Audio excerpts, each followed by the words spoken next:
Hi guys! Welcome back to my vlog. It's me, Faye. And for today's video, tayo ay magluluto ng dinner. Sisig tofu with century tuna. Nakita ko lang to sa Facebook Reels. So I want to try it. Kasi na-crave ako. Parang ang sarap niya. So tara, samahan niyo ako magluto. So ayan, nagka-fry na ako ng tofu. Medyo mahirap lang magluto dito sa frying pan namin kasi hindi na siya ganun ka-okay lutuan. Kaya lang di pa ako nakakabili ng bagong frying pan. So, medyo matagal-tagal siya iprito. Diba? Kung so nakikita nyo yung ceramic, hindi siya ceramic kasi nga ang dami niya ng mga uka-uka. So guys, may mga ilan na ako dito matapos na iprito. So habang hinantay natin yung iba ma-fry, so i-chop na natin to. Ayan, na-chop ko na yung iba.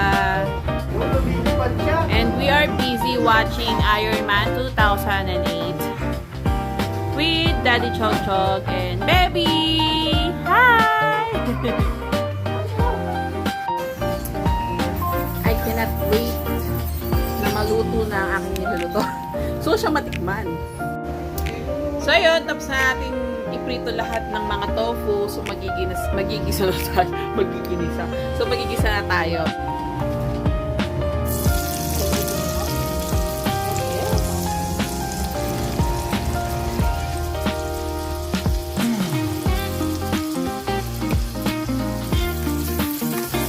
Baon ng sibuyas. Sorry na guys sa pot namin. No bashing please.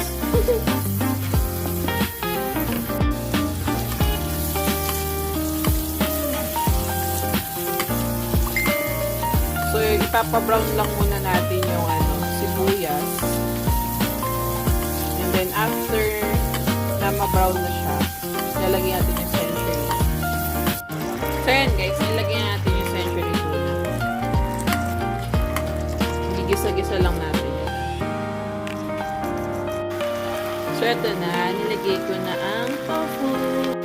Mukha siyang hindi sisig tofu. So yeah, ito na siya. Haluan natin siya ng tadan! Ay nako, sorry na guys, hindi ako chef. Pero masarap naman siya kahit pa paano. So, kaya tayo! Let's